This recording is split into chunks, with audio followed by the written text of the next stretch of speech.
Hi, everybody.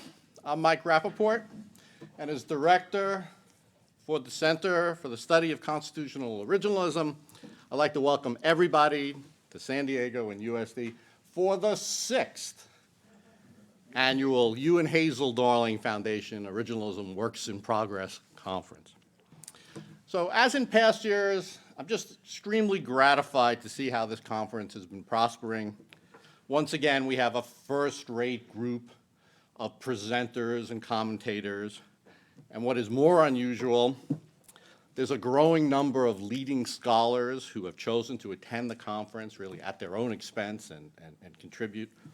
And the combination of these scholars with the Originalism Center has, I think, in the past really led to a very high-level discussion, and one that I believe really has contributed significantly to the advance of the study of originalism. So it's really just great to see this. Each year, I try to say something about the new developments in originalism scholarship.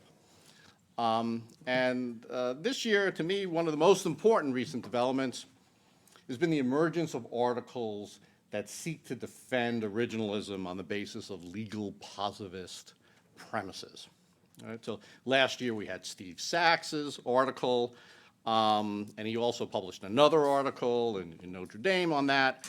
And this year we have Will Bode's paper. Will will be coming a little bit later. He had a conflict.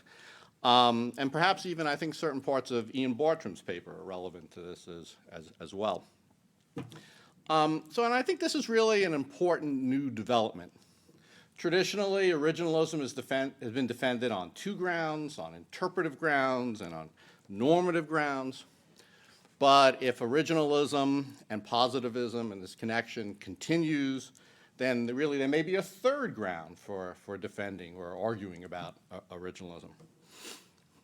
When John McGinnis and I wrote our book 1 or 2 years ago, published our book on originalism and the good Constitution, we really just focused in on the traditional grounds, on interpretation and normative arguments. And I think if we were writing that book today, we would probably have to say something about originalism and positivism. John always wants to keep the book short, so I'd have to fight with him about it. But I'm not so sure it really changed much of our bottom line, but it would at least add a chapter or two. Sadly, you don't get paid by the page.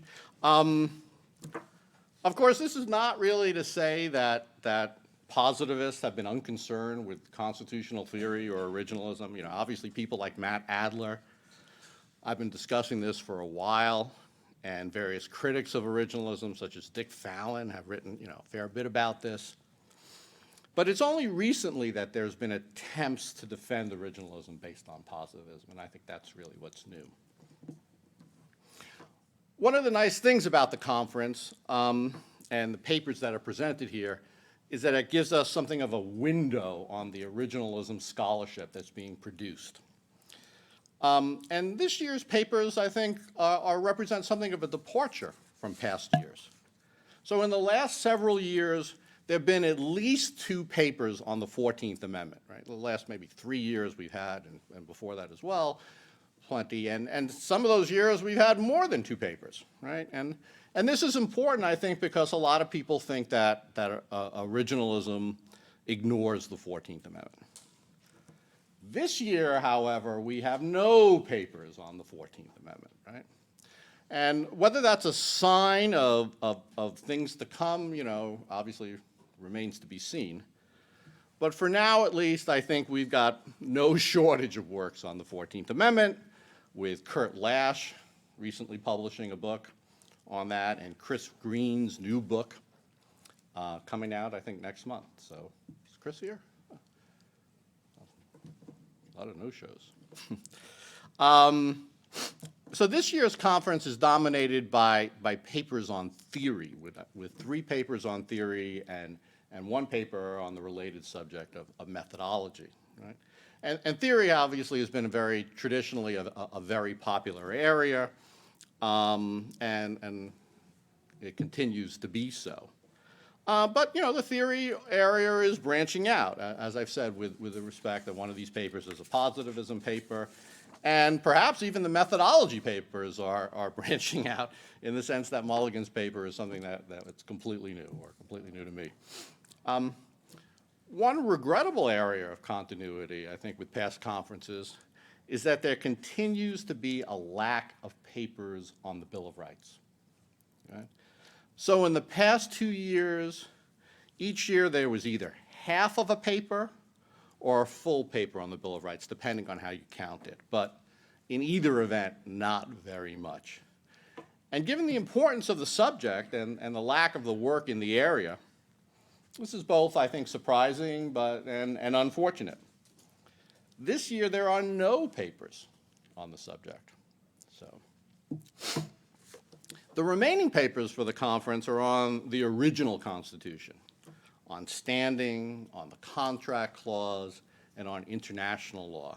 And each of these subjects, I think, is very important, and they've largely been unrepresented at previous conferences. And so they're really very welcome additions to the papers and the conferences.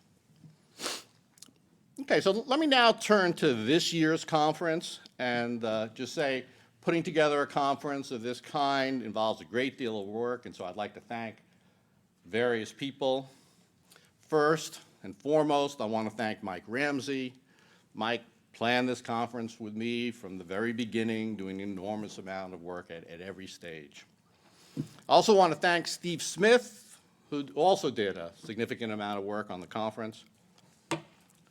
Thanks as well to Dean Stephen Ferrulo, both for the conference and the center and the strong support he's given. In addition, I want to recognize Trang Pham for all the hard work that she does in organizing the conference, and also my research assistants, Matthew Lopes, Samuel Leff, and Ashton Cohn. Finally, I want to thank Rick Stack and the Hugh and Hazel Darling Foundation for their really generous support. Their 5-year grant to the center has made possible the continuation of this conference as well as the other things that the center does every year. So thank you so much to the Hugh and Hazel Darling Foundation.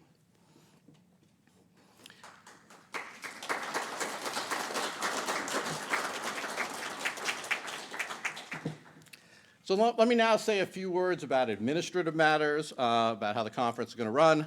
The papers will work as follows. I sent you an email on this, but let me just remind everybody. First, the paper presenter will have approximately 10 minutes to summarize their paper. Then the commentator will have approximately 10 minutes to give their comments. And then the presenter will have 2 to 3 minutes to respond. We'll then open it up for a discussion with a cue kept by the moderator, so you want to get the moderator's attention on that. And to avoid the situation where the paper presenter is responding to every comment that's made, we're going to follow what we've done in the past, this rule of 3. Right? So the moderator will allow 3 persons to make a comment or ask a question. And only then will they give the presenter and the commentator a chance to respond if they want to. Right?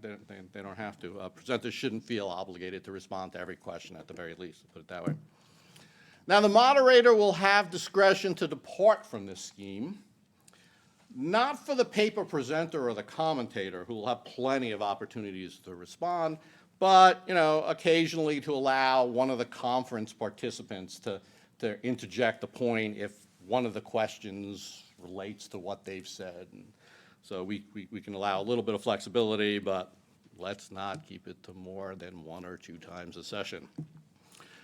Okay, well, with these announcements, I thought we could start out by having everyone introduce themselves and their affiliation. So I'm Mike Rappaport, University of San Diego. Laurie Klaus, San Diego. Wes Child, San Diego. Smith. Sarah Brisman, research fellow here. Christina Mulligan, Brooklyn Law School. Randy Barnett, Georgetown, where I direct the Georgetown Center for the Constitution also. Matt Adler, Duke Law School. Bob Bennett, Northwestern. Jim Ely, Vanderbilt Law. Shakir Sanders, Idaho. Judd Campbell, Stanford Constitutional Law Center. Caleb Nelson, Virginia. David Moore, BYU. Tom Colby, GW. Mila Sahoni, San Diego. Stephen Sachs, Duke. Randy Kozel, Notre Dame. Jim Vander, Northwestern. Dan Burke, Iverstall, LLB. Larry Solom, formerly San Diego, sadly, currently Georgetown. Miranda Fleischer, San Diego. Mike Ramsey, San Diego. Jeff Pojanowski, Notre Dame.